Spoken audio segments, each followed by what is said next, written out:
On Air with Kash. Our guest today is an actress, writer, model, producer, and singer. She began her career appearing in commercials for Calvin Klein jeans. She's appeared on the cover of over 300 magazines, including Vogue, Glamour, Self, Los Angeles, and Vanity Fair. She was cast by Aaron Spelling for the role of Julie Gillette in the ABC drama series Hotel, which she starred in during the show's 5-year run. During that time, she signed a record contract and released 2 studio albums, which were The Eyes of Night and Shari. She starred in the films Midnight Hour and The Player. She currently appears in the Tyler Perry series Sisters on BET and the Apple Plus series The Morning Show with Reese Witherspoon and Jennifer Aniston. I personally had the pleasure of working with her on the award-winning film Plastic Daydream, directed by Kathy Kolla. She is one of my all-time favorite people. Please welcome Shari Belafonte. Yay! Aw, Shari, Hi, honey. I miss you. I'm so glad to hear you.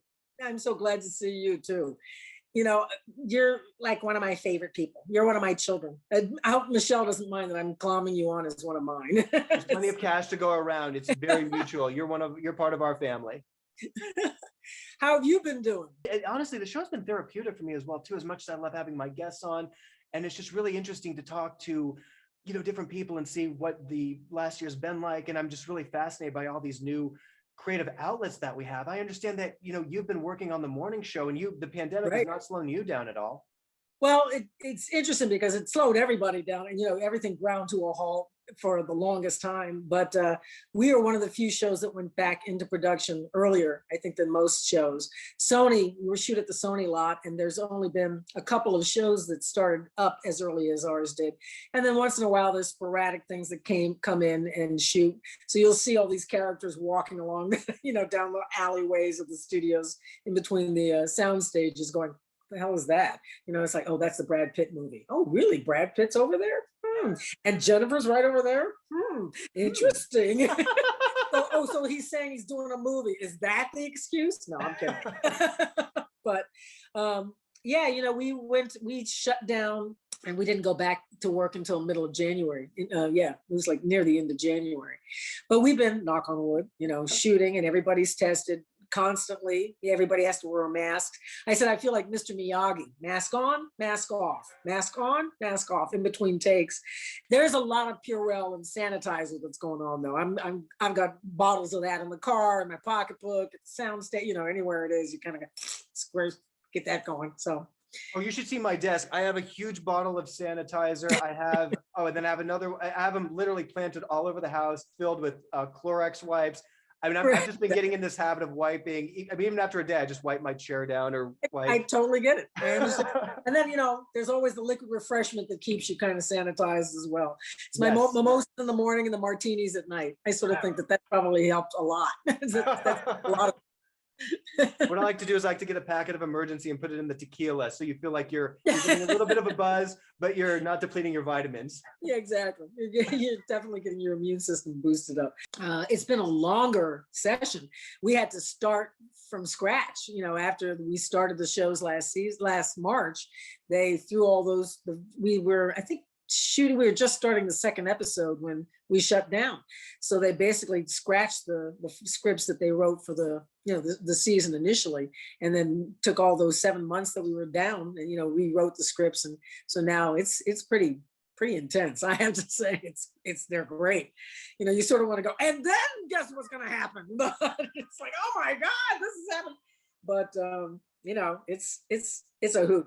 First of all, Jennifer and Reese and Steve are such fantastic people to work with, and Billy Crudup, and the whole cast is just Mark Duplass, everybody, Janina Govan Carr, everybody's got the same kind of wish that we get out of this all safe and sound and have a third season. I got my Apple Plus subscription and I was hooked. I mean, it was the first season. I know it was during a holiday vacation during Christmas. Right. I just remember I was so glued to it. It was so relevant, so real. And even just the conclusion, I'm like, I can't wait. And so I know what you're saying, where, okay, they rewrote everything to really format what's been happening in the world. And I just really can't wait to see the take, and I can't wait to see what happens in season 2. Yeah, trust me. Trust me. When we get the scripts, I'm going, what? Yeah, all right. Oh my God, that's happening. really? So it's interesting because one of the things that came up on this last interview that I was talking about was, how has it affected your business? And I went, because I was on Tyler Perry's Sisters, I play the mom, the post-traumatic stress disordered Marine that rides a Harley, smokes a lot of pot and sleeps around. And Tyler called me and said, I can't bring you in, because when they shot last season, it was July, he brought everybody in, all the local cast, because like I said, they're all out of Atlanta. He brought everybody to his soundstage, his beautiful, he's got this amazing lot, and put them all up and shot straight for 3 weeks, all 20 episodes. And he said, I'm not flying anybody in, nobody from California, nobody in from any place else. I'm just going to shoot this season with the cast that lives here. And everybody had signed on to stay on the lot. They didn't even leave. They couldn't leave. They couldn't go anywhere. They just, stayed there in quarantine and shot. And he called me, at the beginning of this season saying, I'm shooting another season. And again, I'm not bringing you back. I was like, oh, all right. Not that I was in a big hurry to get on a plane just now anyway, but, nevertheless, you sort of go, oh, but man, I want to keep working. But I am working. So again, I'm happy to be working right now, and working with a really good group of people. And, I hope, like I said, that we go another season. Even recently during the pandemic, there were people that I know who were posting on social media, oh my God, I just watched the morning show. It's incredible. I can't wait for season 2. So I mean, even a year later, Right. it touches on so many relevant issues, everything that's happening. The characters are so well developed, so well written. And I did want to, because you've mentioned, I mean, in conversations that you and I have had, and then even on interviews, you've mentioned what it was like coming up in the industry and how Right. just real, and that's a lot of what the show does, is standing up, doing the right thing. But you were always someone who did stand up for yourself, and you've talked about how, whether it came down to you and someone else for a role, they wanted you, and then when you stood up for yourself and said no, you've always had integrity, you've always done the right thing. And Right. doing that, you said people would say, oh, she's difficult, I don't want to hire her. So I mean, you've really Right. firsthand had that experience, and then to be a part of this show that touches on all that, and at a time when there's just light that's being revealed right now. I mean, how Right. is that? Yeah. The Me Too situation. Yeah, it's, again, like I said, I was just talking about this. When I grew up in the industry all my life. That's the main thing. I let people, when people go, how do you get into it? I was born into this. I'm not being facetious. I really was. Harry Belafonte was a big icon. So the second I was born, I was on I was in the news. Harry Belafonte gives birth to a second daughter. Not personally, obviously, my mom did that, but and then when Dad was performing, oftentimes we would go to where he was performing. I'd sit in the audience while he was performing, or if he was, in a movie, I'd sit in the lot. So I literally grew up in this business and saw the downside of it. There were a lot of people that had rough ways to go, and it was drugs. The cocaine was big in those days, and Harry didn't do it, but I mean, I'm sure maybe at somewhere he did, but he certainly didn't get hooked on it to the point where it destroyed his career. And I saw people who were being destroyed by it. So I think I came into this kind of tough-skinned right away. I also had always anticipated that I would be behind the camera. I went to Carnegie Mellon and got my degree in production, but it was in production. It wasn't to be an actor. I took acting classes because, to me, being a director and a camera operator, it was going to be important to understand what the actor went through so that I could be sympathetic, or, beat him about the face and neck saying, oh, stop being a prima donna and get on camera. But the whole point of being on camera came kind of as a fluke. And when it did, it was, making me some money. So I sort of went, oh, I can keep doing this. And then, as you know, because I have a voice that in the 80s and 90s, almost every commercial was voiceovered by a man. Men did all the voiceovers for commercials back when I first broke into the business. It was really pretty much Tim McIntyre, I think was his name. And it's like 2 or 3 people that did all the voices. And Madison Avenue just really hated the sound of women's voices. They said, we don't want women's voices behind the commercials. I mean, men were selling shampoo and, cleaning products to women. And ultimately, when the first people that were kind of doing voiceovers, it was me and Sally Kellerman, Demi Moore, and Linda Hunt, because half of us are there at WME. But pretty much we did most of them out of California, and there was a couple of other people, Allison Frazier and a couple of other women out of New York. I mean, there was really a very small pool of women that did voiceovers because we had the deep, husky voices that the Madison Avenue crowd could accept and listen to and not feel like it was grating on their ears. But the competition has always been stiff. And when I started acting, and when there would be a part that was written that was kind of for me or had me in mind, depending on who the producer, director, or casting director was, there was a few times that the casting couch came into consideration. And my attitude really has always been, because I always felt I was supposed to be behind the camera, the on-camera stuff was just gratis, that no, I don't want the part that badly. And I have told people that if you want to be an actor, you've got to want it badly. You've got to really want it in order to succeed in this business. But you have to understand all this downside of it, because once you do become a celebrity, your life no longer becomes your own. If you want to start making the big payroll, then you have to start keeping in mind, again, that it's a business. And when you do start dropping below 1,000 on the IMDb scale, chances are your life ceases to be your own. You got to be tough to be in this business. Being an actor is really the toughest thing to be in life. And I always tell people, when you're a writer or a director, you're always, or somebody who flips hamburgers, or, is a dentist, you're always once removed from the product that you are delivering.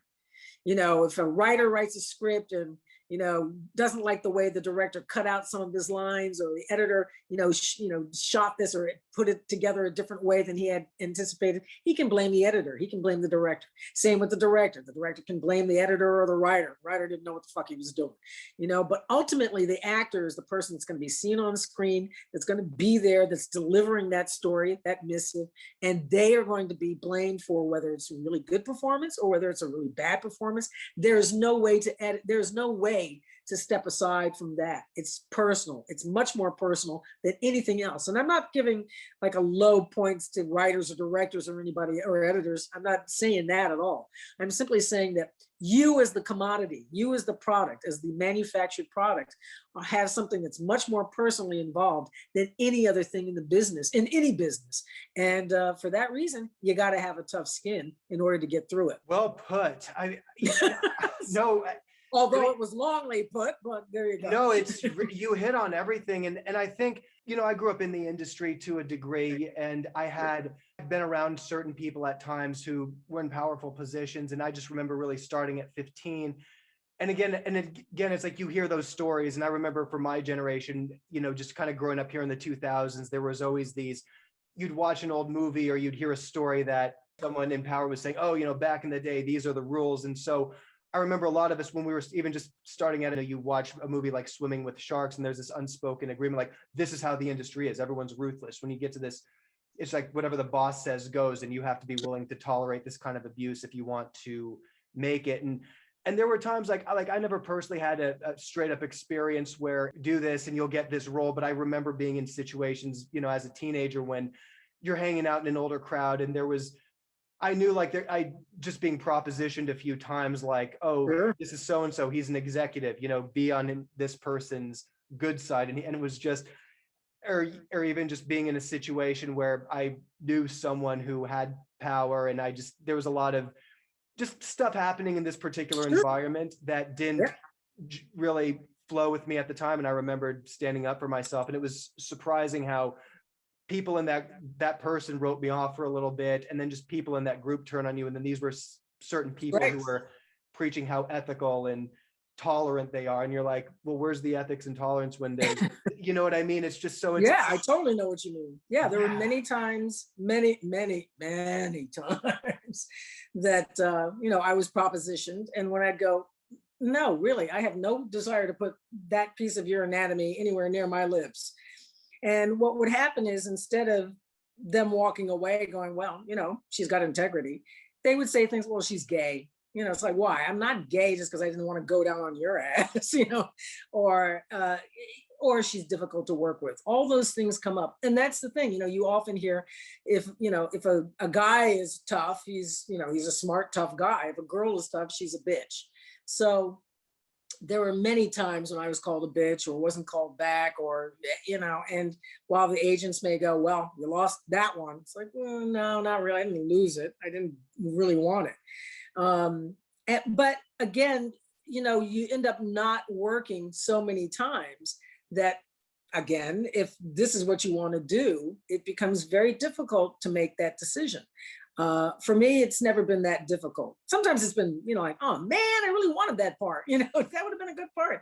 But then you see things, the good news is that we do have those women that are now coming to the forefront and saying, this is the stuff that has to happen, that has happened. And we have made great strides towards that no longer being the case. I mean, it still takes place, but it's not anything like it used to be. It's not as pervasive as it used to be. And women are moving up in the industry. Certainly the morning show, when you have production companies like Reese Witherspoon's and Jennifer Aniston's and Mimi Leaders, leading the forefront here saying, no, we're going to hire more women. We're going to hire more ethnic people. We're going to get more people in here that have disabilities. It's to present much more of what it is in real life. Those are the things that are going to make a difference, and hopefully will trickle down to real industries. You want all of that to happen in the McDonald's and in the Burger Kings and in all the other restaurants and businesses of the world, that all of what you see in television and what you see in the movies will in turn sort of turn around and make it so for people in real life too. Definitely. And that's another thing about the show, is just how it addresses things, and it just really shows all angles. And because I love work that really, I like work that really focuses on that area where, okay, how can we learn? And that is another thing that I do specifically like about the show, or when you understand more about what someone's experience was. And it was interesting too, because right when everything was happening with Me Too, and it was so, and again, like I said, just growing up and in the 2000s, it just seemed like every mainstream show there were a lot of hit shows that were saying, like, these are the rules, this is the way life is, this is the way the industry is, and if you want to survive. And the way that they were portraying people, and obviously, working at a big company or just being out in the industry, you start seeing things, you're like, this isn't really entertaining to me. You're a kid and you're trying to make, and I've talked to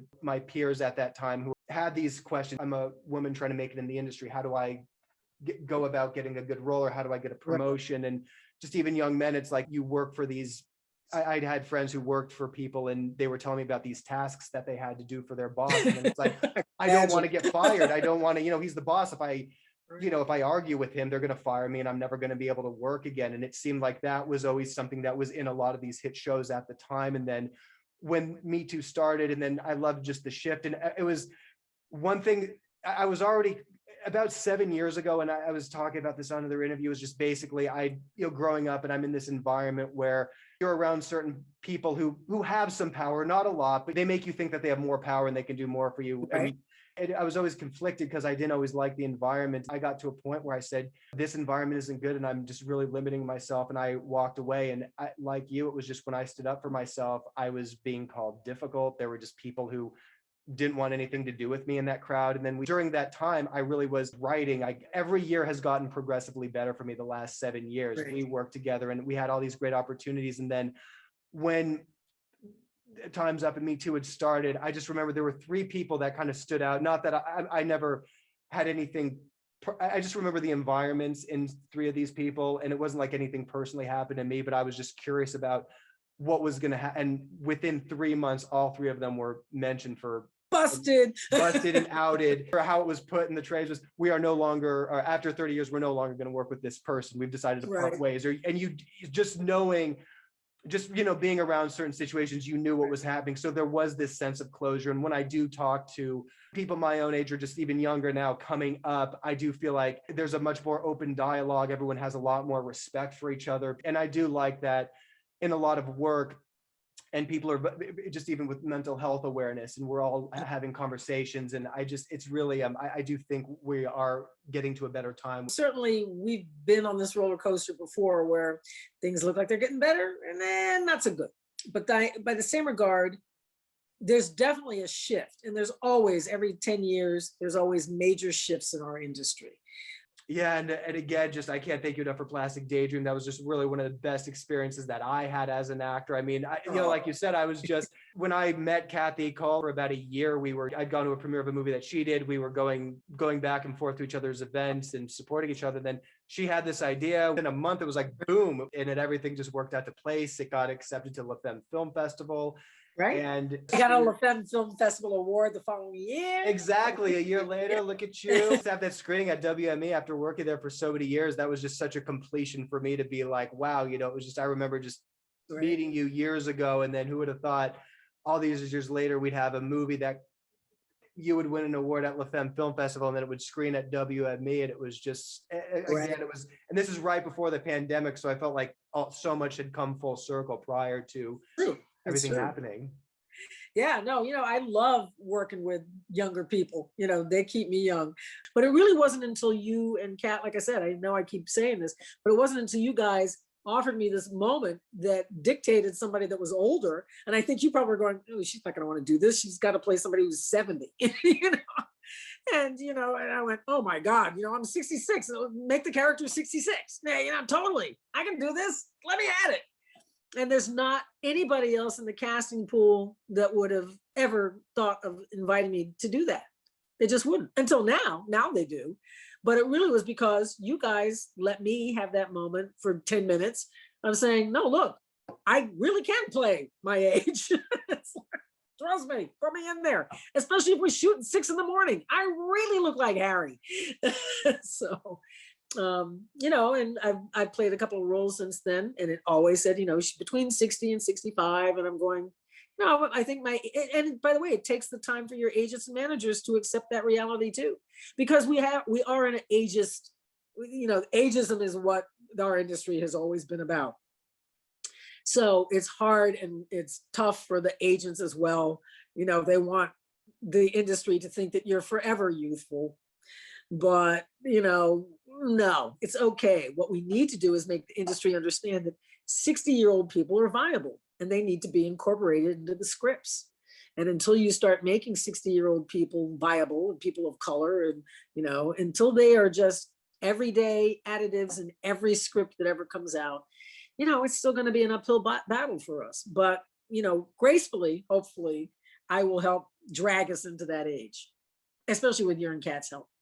So, Shari, we can't thank you enough for agreeing to be a part of it. The thing that was so special about that was, again, how it came into place. You were the first person that we thought of. We reached out, we said yes, everything just falls into place. And that's the way it should be.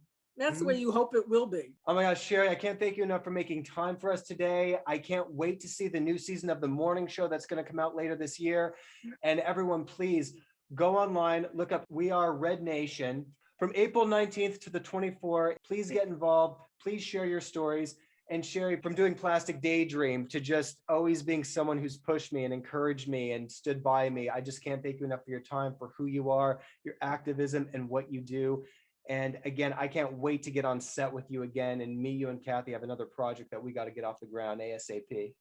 Absolutely, Kash. And you're worth it, baby. So I can't thank you enough either. And give my love to your mom. She sends her love back. Thank you, Shari. Thanks for hanging with me and Shari Belafonte today. You are on air with Kash.